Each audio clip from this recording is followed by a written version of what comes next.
Dear students, কেমন আছো সবাই? আশা করি সবাই ভালো আছো। আমি সুহাগ, তোমাদের প্রিয় স্টাডি হাউসের পক্ষ থেকে হাজির হয়েছি আরও একটি দারুণ মজার এবং গুরুত্বপূর্ণ টপিক নিয়ে। আজকে আমরা শিখব ত্রিকোণমিতির কিছু মজার ফর্মুলা আর শর্টকাট ট্রিক্স, যা তোমাদের পরীক্ষায় দ্রুত ও সহজে সঠিক উত্তর বের করতে দারুণ কাজে আসবে। তো চলো দেরি না করে আজকের এই গুরুত্বপূর্ণ ক্লাসটা শুরু করে ফেলি। আমরা গত ক্লাসে সমকোণী ত্রিভুজ সম্পর্কে জেনেছি, সমকোণী ত্রিভুজের বাহুগুলো সম্পর্কে জেনেছি এবং সমকোণী ত্রিভুজের বাহুগুলোর সাথে ত্রিকোণমিতির রাশিগুলোর কোনটার সাথে কীরকম রিলেটেড সেই সূত্রগুলো জেনেছি। আচ্ছা, আমরা এখন একটি সমকোণী ত্রিভুজ ড্র করলাম, দেখো চিত্রে। তাহলে এখানে এই কোণটা কি? 90 ডিগ্রি। আচ্ছা, এইটাকে যদি আমি থিটা কোণ ধরে নেই, এটা যদি বলি আমি এ, এটা যদি বি হয়, এটা যদি সি হয়, তাহলে বলো তো অতিভুজ কোনটা? অতিভুজ হচ্ছে সমকোণের বিপরীত বাহুটা। এটা হচ্ছে সমকোণ, এর বিপরীত বাহু হচ্ছে এইটা, তাহলে এইটা হচ্ছে কি? অতিভুজ। ওকে, তো হচ্ছে ভূমি কোনটা? ভূমি হচ্ছে সূক্ষ্মকোণের সাথে দুইটা বাহু থাকে, দেখো একটা অতিভুজ আর বাকি যে বাহুটা থাকে সেটা হচ্ছে ভূমি, এবং এটা আরেকটা নাম জানি আমি, সন্নিহিত বাহু। এবং এই সূক্ষ্মকোণের অপোজিট যে বাহুটা দেখো বিসি, এই বাহুটার নাম কি? লম্ব, যেটা আরেকটা নাম হচ্ছে বিপরীত বাহু।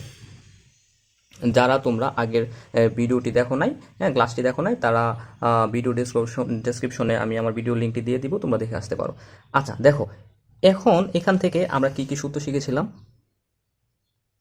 সাইন থিটা কি ছিল? টেকনিকটা মনে আছে? সাগরের লবণ আছে, তাই না? এরকম টেকনিকগুলো শিখেছিলাম না? তাহলে কি হবে? লম্ব ভাই অতিভুজ। কস থিটা ইকুয়াল টু কি? ভূমি বাই অতিভুজ। ট্যান থিটা ইকুয়াল টু কি? লম্ব ভাই ভূমি। সিমিলারলি দেখো, সাইনের অপোজিটটা কি ছিল, মানে উল্টায় যায়, সাইন কি হয়ে যাবে? কুসেক। কুসেক থিটা কি হবে? সাইনের উল্টাটা। হ্যাঁ, খালি জাস্ট উল্টিয়ে দিব, তাহলে কি হবে? অতিভুজ বাই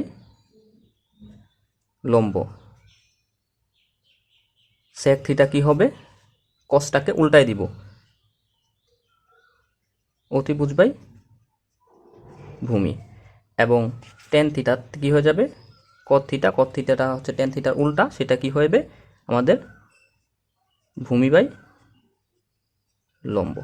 ঠিক আছে, এই হচ্ছে আমাদের ত্রিকোণমিতি রাশির 6টা সূত্র, যেগুলো হচ্ছে সমকোণী ত্রিভুজের বাহুগুলোর সাথে রিলেটেড। আচ্ছা দেখো, একটু খেয়াল করো, এখানে দেখো যে টেন থিটাটা আছে, টেন থিটা আমরা এখানে কি লিখেছি? লম্ব ভাই ভূমি। তো এখানে দেখো তো লম্ব কোনটা? লম্ব হচ্ছে কি? বিসি। আর ভূমি কোনটা? এবি। এই যে এইটা ভূমি, এটা লম্ব, এটা লিখতে পারি। এখন এখানে একটা জিনিস খেয়াল করো, এসিটা কি? এসিটা অতিভুজ না? তো আমরা যদি, এটা তো লব, এটা হর, আমরা যদি লব এবং হরকে অতিভুজ মানে এসি দ্বারা ভাগ করি, কি করি? এসি দ্বারা ভাগ করি, তাহলে দেখো উপরে কি হয়? বিসি বাই এসি, তাই না? কি হয়? BC by AC. বিসিটা কি? বিসিটা হচ্ছে লম্ব, আর এসিটা কি? অতিভুজ। সিমিলারলি এবি বাই এসি, এবিটা কি? ভূমি, এবং এসিটা কি? অতিভুজ। তো দেখো তো এখানে লম্ব বাই অতিভুজ কি? Sine theta. তো আমরা এটার বদলে কি লিখতে পারি? Sine theta. আর ভূমি বাই অতিভুজ কি? Cos theta. তো আমরা এটার বদলে কি লিখতে পারি? Cos theta. তো এইখান থেকে দেখো আমরা একটা সূত্র পেয়েছি, সেই সূত্রটা কি? Tan theta equal to sine theta by cos theta. Similarly কিন্তু আমরা কট থিটার জন্য বের করতে পারি, কট থিটার জন্য বের করতে পারি। ঠিক আছে, কট থিটার জন্য আমাদের কি সূত্র আসবে? Cos theta by sine theta. ঠিক আছে, তো এইখান থেকে আমরা হচ্ছে দুইটা সূত্র শিখলাম, টেন থিটা একটা, আর একটা হচ্ছে কি? Cot theta. আচ্ছা দেখো, আমরা হচ্ছে sine theta, cos theta, tan theta, cosec theta, sec theta, cot theta, এটাকে হচ্ছে আমরা সমকোণী ত্রিভুজের বাহু বা বিসি এসি এর মাধ্যমে আমরা এটা এখানে লিখেছি। আচ্ছা দেখো, আমরা গত ক্লাসে একটা সূত্রের সাথে পরিচিত হয়েছিলাম, সেটা কি? পিথাগোরাসের উপপাদ্য, তাই না? পিথাগোরাস উপপাদ্য অনুযায়ী আমাদের সূত্রটা কি ছিল? অতিভুজ স্কয়ার ইকুয়াল টু লম্ব স্কয়ার প্লাস ভূমি স্কয়ার। তো দেখো, অতিভুজটাকে আমরা কি লিখতে পারি? অতিভুজটাকে লিখতে পারি আমরা এসি, এসি স্কোয়ার ইকুয়াল লম্বটাকে কি লিখতে পারি বিসি স্কোয়ার, এবং ভূমিটাকে কি লিখতে পারি এবি স্কোয়ার। এখন একটা জিনিস খেয়াল করো, আমরা হ্যাঁ এই প্রত্যেকটাকে বা উভয় পক্ষকে যাই বলি, আমরা যদি অতিভুজ দিয়ে ভাগ করে দিই, কি করে দিই ভাগ করে দিই, অতিভুজ মানে কি এসি না, এসি স্কোয়ার আর কি, অতিভুজ স্কোয়ার দিয়ে যদি আমি ভাগ করে দিই তাহলে দেখো এখানে আমরা কি পাই, এখানে ছিল এসি স্কোয়ার, আমি ভাগ করে দিলাম এসি স্কোয়ার দিয়ে।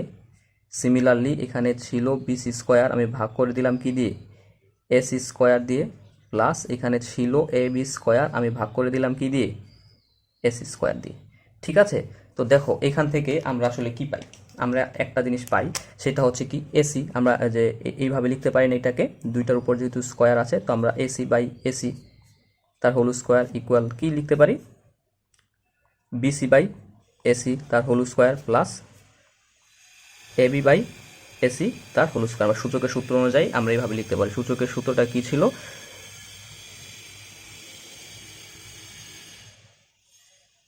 এইটা ছিল, তাই না? আচ্ছা, তো দেখো এইটা আলটিমেটলি আমার কি আসে বলো তো, 1, কাটাকাটি যায় তাই না, এটা আসে 1। আর এইখানে দেখো BC by AC, BC by এসিটা কি সাইন থিটা না, হ্যাঁ, তাহলে সাইন স্কোয়ার আছে উপরে, sine square theta plus AB by AC, AB by এসিটা কি কস থিটা না, তাহলে আমরা এখানে কি লিখব কস স্কোয়ার থিটা। তাহলে দেখো এখান থেকে আমরা একটা জিনিস পাইতেছি, সেই জিনিসটা কি, সেই জিনিসটা হচ্ছে sign square theta plus cos square theta equal 1। এখানে একটা জিনিস খেয়াল রাখবা যে ধরো সাইন থিটা আছে, এর উপর স্কোয়ার আছে, হ্যাঁ, এই স্কোয়ারটা বিষয়টা কিন্তু এরকম না যে সাইনের উপর স্কোয়ার থিটার উপর স্কোয়ার। ঠিক আছে, তোমাদের গত ক্লাসে আগে বলেছিলাম যে সাইন আসলে থিটা ছাড়া কোনো অর্থই বহন করে না। হ্যাঁ, যদি থিটা না থাকে তাহলে সাইনের কোনো অর্থই থাকে না, অবশ্যই সাইনের সাথে থিটা বা একটা কোণ থাকতে হবে। ঠিক আছে, আর এই সাইন এবং থিটা মিলে একটা পূর্ণ অর্থ প্রকাশ করে। তাহলে যদি এরকম স্কোয়ার থাকে তাহলে সেটা কি হবে, সাইনের উপর স্কোয়ার হবে, সাইন স্কোয়ার থিটা, আমরা এটা এইভাবে লিখবো। আচ্ছা, এখন আরেকটা জিনিস খেয়াল করো, এখন আমরা যদি দেখো আমরা আগে হচ্ছে পিথাগোরাস উপপাদ্য যেরকম ছিল আমরা সেটাকে কি দিয়ে ভাগ করেছিলাম, অতিভুজ দিয়ে ভাগ করেছিলাম, অতিভুজ স্কোয়ার দিয়ে ভাগ করে দিয়েছিলাম। এখন এটাকে যদি একটু সাইড চেঞ্জ করি তাহলে আমরা আরও একটা নতুন সূত্র পাবো। দেখো আমরা এখানে আছে কি এসি স্কোয়ার, আমরা যদি বিসিটাকে এই পাশ থেকে এই পাশে আনি তাহলে কি হয়ে যাবে বিসি স্কোয়ার ইকুয়াল কি এবি স্কোয়ার, তাই তো? আচ্ছা, এখন আমরা যদি উভয় পক্ষকে এবি স্কোয়ার দিয়ে ভাগ করে দিই, কি দিই এবি স্কোয়ার দা দিই, যদি ভাগ করে দিই তাহলে কি থাকে, আমরা যদি যদি এইটাকে কি দিব ভাগ করে এবি স্কোয়ার দিয়ে, এটাকে কি দিব এবি স্কোয়ার দিয়ে ভাগ, এটাকে কি দিব এবি স্কোয়ার দিয়ে ভাগ। হ্যাঁ, তো একটা জিনিস খেয়াল করো, এইটার বদলে আমরা এটা লেফট সাইডে লিখে ফেলি বা রাইট সাইডে লিখে ফেলি। তো দেখো এইটার বদলে আমরা কি লিখতে পারি আর এইটার বদলে কি লিখতে পারি, দেখো এইটার বদলে এসি বাই এবি তার হোল স্কোয়ার লিখতে পারি, এসি এবি তার হোল স্কোয়ার, সরি মাইনাস হবে বিসি বাই এবি তার হোল স্কোয়ার। এইখানে কি থাকে, এটা কাটাকাটি যায় না, তো এইখানে থাকে আমার 1। তো একটা জিনিস খেয়াল করো, এসি এবং সরি এসি বাই এবি এই জিনিসটা কি, দেখো তো এখান থেকে এসি বাই এবি কি সেক থিটা না, এসি বাই এবি, তো এটার বদলে আমরা কি লিখতে পারি সেক স্কোয়ার থিটা, যেহেতু স্কোয়ার আছে। এবং বিসি বাই এবি কি, দেখো তো এখান থেকে BC by AB, BC by AB কি টেন থিটা, তো এটার বদলে আমরা কি লিখতে পারি টেন স্কোয়ার থিটা ইকুয়াল 1। তো দেখো এইখান থেকে আমরা আরও একটা সূত্র পেয়েছি, tan square theta minus sorry sec square theta minus tan square theta equal 1। Similarly আমরা যদি আগে হচ্ছে বিসিটাকে এই পাশ থেকে এই পাশে এনেছিলাম, এখন যদি এবিটাকে এই পাশ থেকে এই পাশে আনি তাহলে কি থাকে, দেখো এসি স্কোয়ার এবিটা এই পাশ থেকে এই পাশে আনলে হবে মাইনাস এবি স্কোয়ার ইকুয়াল কি হবে বিসি স্কোয়ার। এখন এখন দেখো আমরা যদি উভয় পক্ষকে হ্যাঁ বিসি স্কোয়ার দ্বারা ভাগ করি, বিসি স্কোয়ার দ্বারা ভাগ করি, বিসি স্কোয়ার দ্বারা ভাগ করি তাহলে কি হয়, দেখো তো আমরা যদি এটা এই জায়গায় লিখি তাহলে দেখো এসি বাই বিসি তার হোল স্কোয়ার লিখতে পারি, এসি বাই বিসি তার whole square minus AB by BC তার হোল স্কোয়ার। আর দেখো এটা কাটাকাটি যায়, তো থাকে আমাদের কি 1। এখন তোমরা উপরে সূত্রগুলোর দিকে একটু খেয়াল করো। এসি বাই বিসি এটা কোন সূত্র মিন করে? এসি বাই বিসিটা কুসেক থিটার সূত্র মিন করে। তো এটার বদলে আমরা কি লিখব? Cosec theta square, cosec square theta minus AB by BC. AB by BC কোন সূত্র মিন করে? Cot theta. তো এটার বদলে আমি কি লিখব? Cot square theta equal 1। তো দেখো এখান থেকে আমরা আরও একটা সূত্র পেয়েছি। সেই সূত্রটা কি? কুসেক স্কোয়ার থিটা মাইনাস কট স্কোয়ার থিটা ইকুয়াল 1। ঠিক আছে, আশা করি তোমরা এই সূত্রগুলো বুঝতে পেরেছো। তো এই সূত্রগুলোর অ্যাপ্লিকেশন আমরা একটু পরে দেখব। দেখো আমরা আসলে এই 3টা সূত্র এখনই মাত্র জানলাম। দেখো এই 3টা সূত্র থেকে আমরা কিন্তু আসলে একটু সাইড চেঞ্জ করে আরও সূত্র বানাতে পারি। আমাদের অঙ্কের প্রয়োজনে আমরা হচ্ছে এই রিফর্ম সূত্রগুলো ইউজ করবো। দেখো এখান থেকে আমরা কিন্তু এরকম লিখতে পারি। হ্যাঁ, আমরা সাইন স্কোয়ারটাকে যদি লেফট সাইডে রেখে কস স্কোয়ারটাকে রাইট সাইডে নিয়ে যাই তাহলে কি হবে? 1 minus cos square theta. Similarly cos স্কোয়ারটাকে যদি আমি লেফট সাইডে রেখে সাইন স্কোয়ারটাকে রাইট সাইডে নিয়ে যাই তাহলে কি হবে? Cos square theta is equal two হচ্ছে 1 মাইনাস সাইন স্কোয়ার থিটা। ঠিক আছে, তো সিমিলারলি আমরা হচ্ছে এখান থেকেও আমরা এই ফর্মে লিখতে পারি sec square theta minus tan square theta. তো আমরা লিখতে পারি sec square theta equal 1 plus tan square theta, এবং এখান থেকে আমরা লিখতে পারি tan square theta is equal to sec square theta minus 1। ঠিক আছে, তো এই সূত্র রিফর্ম সূত্রগুলো আমাদের অঙ্কের প্রয়োজনে কাজে লাগবে। এখান থেকেও আমরা আরও 2টা সূত্র লিখতে পারি। সেটা কি? Cosec square theta equal 1। এই কটটা ওই পাশে চলে গেলে প্লাস হয়ে যাবে, সরি এখানে থিটা দিইনি, কট স্কোয়ার থিটা, এবং কট স্কোয়ার থিটাটা কি হবে? 1টা এই পাশ থেকে এই পাশে চলে আসলে কোসেক স্কোয়ার থিটা মাইনাস 1। এই হচ্ছে আরও 6টা সূত্র। দেখো বোর্ডে একটা কোশ্চেন লিখেছি, জ্যামিতিকভাবে প্রমাণ করো যে sign square theta plus cos square theta equal 1। পরীক্ষায় এই টাইপের কোশ্চেন আসে, কতে দিয়ে দিতে পারে যে হচ্ছে sign square theta plus cos square theta 1, এটা প্রমাণ করো। অথবা প্রমাণ করতে বলতে পারে sign square theta plus cos square theta, এটা প্রমাণ করতে বলতে পারে যে 1। তো এটা কীভাবে প্রমাণ করব? ঠিক আছে, তো দেখো ওই যে আমরা সমকোণী ত্রিভুজ শিখেছিলাম তাই না? সমকোণী ত্রিভুজ আমরা একটা আঁকবো। এইটাকে যদি আমরা সূক্ষ্মকোণ থিটা ধরি, এইটা এ, এইটা বি, এইটা সি, তাহলে বলো তো ভূমি কোনটা? ভূমি হচ্ছে এইটা, অতিভুজ হচ্ছে এইটা, এবং এটা কি? লম্ব। এখন বলো তো লেফট সাইডটা কি আমার? এখানে লেফট সাইড হচ্ছে sign square theta plus cos square theta. ঠিক আছে, এখন তুমি বলো তো আমরা সাইন স্কোয়ার থিটার একটা সূত্র জেনেছিলাম না? সেটা কি ছিল? সাইন থিটার সূত্রটা লম্ব ভাই অতিভুজ। তো লম্বটা কি এখানে? লম্বটা হচ্ছে আমার বিসি, অতিভুজ হচ্ছে এসি। তো এই জায়গায় আমরা লিখতে পারি না বিসি বাই এসি তার হোল স্কোয়ার প্লাস কস থিটার বদলে কি লিখতে পারি? কস থিটার সূত্রটা কি ছিল? ভূমি বাই অতিভুজ। তো এখানে ভূমিটা কত? এবি, আর অতিভুজটা হচ্ছে এসি। তো এই জায়গায় আমরা কি লিখব? এবি বাই এসি তার হোল স্কোয়ার। এখন ওই যে আমাদের সূচকের একটা সূত্র আছে না, A by B to the power যদি এম থাকে, তো এটা আমরা কি লিখতে পারি? A to the power M B to the power M. তো এটা আমরা এইভাবে লিখতে পারি BC square AC square plus AB square by AC square. এখন এই জায়গায় দেখো ভগ্নাংশে আমরা যুগটা করব। তো এখানে এসি এর লসাগু কত হয়?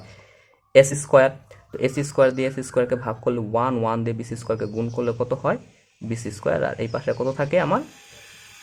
AB square.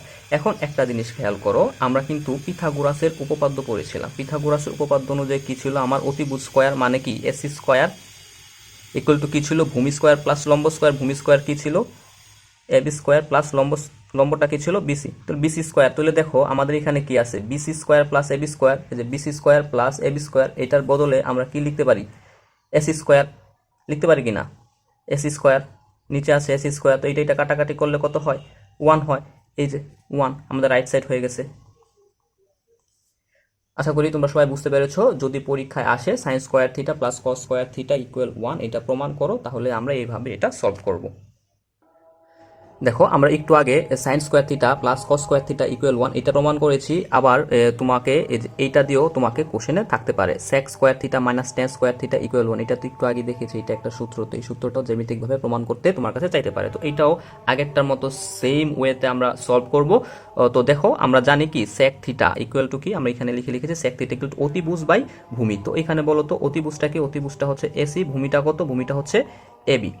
ঠিক আছে, তো আমরা দেখো যদি এখানে আমরা যদি লিখি লেফট হ্যান্ড সাইড, আমার এখানে কি আছে sec square theta minus tan square theta. Sec square থিটার বদল আমরা কি লিখতে পারি এসি বাই এবি তার হোল স্কোয়ার মাইনাস টেন থিটার বদল আমরা কি লিখতে পারি লম্ব বাই ভূমি। লম্ব বাই ভূমি, তাহলে লম্বটা এখানে কত বলো তো বিসি, আর ভূমিটা কত এবি। তাহলে এখানে আমরা কি লিখবো বিসি বাই এবি তার হোল স্কোয়ার, স্কোয়ার আছে। তো এখানে আমরা জাস্ট স্কোয়ারটা ভিতরে দিয়ে দিব।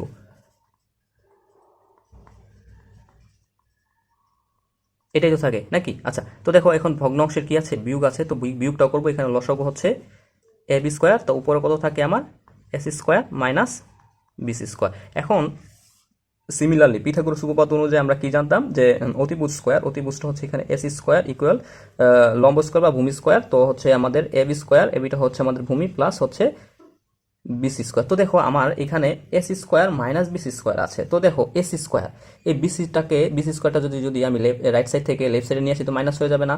তো AC square minus BC square equal to কি থাকে এবি স্কোয়ার। তো দেখো আমরা এইটার বদলে কি লিখতে পারি এবি স্কোয়ার লিখতে পারি। আর দেখো এখানে নিচেও আছে এবি স্কোয়ার। তো দেখো এটা কাটাকাটি গেলে কি থাকে 1, এই যে আমাদের প্রমাণ হয়ে গেছে।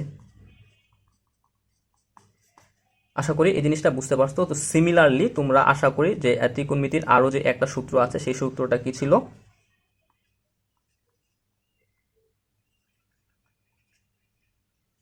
এটাও তোমরা প্রমাণ করতে পারবে। এটা তোমরা বাসায় চেষ্টা করবে, যদি না পারো আমাকে কমেন্টে জানাও, আমরা এটা সলভ দিয়ে দিব। দেখো এখানে ত্রিকোণমিতির হচ্ছে সবগুলো সূত্র রয়েছে। তো আমরা নেক্সট ক্লাসে হচ্ছে অনুশীলনীর অঙ্কগুলো সলভ করব। ঠিক আছে, তো সলভ করার আগে তো আমাদের সেই সবগুলো সূত্র কি মনে রাখতে হবে। তো কিভাবে মনে রাখা যায় সূত্রগুলো আমি তোমাদেরকে শর্টকাট টেকনিক দেখিয়েছি। আর একটা কথা মাথায় রাখবা যে সূত্র ছাড়া তুমি যদি অঙ্ক করতে বসো তাহলে তুমি কখনোই অঙ্ক মিলাইতে পারবা না। হ্যাঁ, তো একটা কথা আছে যে সূত্র ছাড়া অঙ্ক করা মানে কি জানো, যে ছুরি ছাড়া কুরবানি দেওয়ার মতো। আমরা যেরকম ছুরি ছাড়া কুরবানি দিতে পারবো না, ঠিক তেমনি আমরা সূত্র ছাড়াও কি করতে পারবো না, অঙ্ক করতে পারবো না। তো কোনো একটা চ্যাপ্টার শুরু করতে গেলে ম্যাথের, তা তার আগে সবার আগে আমাদের কি করতে হবে, ওই চ্যাপ্টার রিলেটেড যতগুলো সূত্র আছে সেই সব সূত্রগুলো আমাকে মনে রাখতে হবে। ঠিক আছে, তাহলে আজকের এই ত্রিকোণমিতি ভিডিওটি এখানেই শেষ করছি। আশা করি তোমরা ভালোভাবে বুঝতে পেরেছো। যদি কোনো অংশ বুঝতে সমস্যা হয় অবশ্যই কমেন্ট করে জানাবে, তোমাদের জন্য আমি আরও সহজ করে বুঝিয়ে দেওয়ার চেষ্টা করব। আর হ্যাঁ, ভিডিওটি ভালো লাগলে লাইক দিতে ভুলো না, বন্ধুদের সাথে শেয়ার করো যাতে তারাও উপকৃত হতে পারে। আর এমন আরও শিক্ষামূলক ভিডিও পেতে চ্যানেলটা সাবস্ক্রাইব করে পাশে থাকা বেল আইকন ক্লিক করো, তাহলে দেখা যাবে পরের কোনো নতুন ভিডিওতে। সবাই ভালো থেকো, সুস্থ থেকো, স্টাডি হাউসের সাথে থেকো। ধন্যবাদ।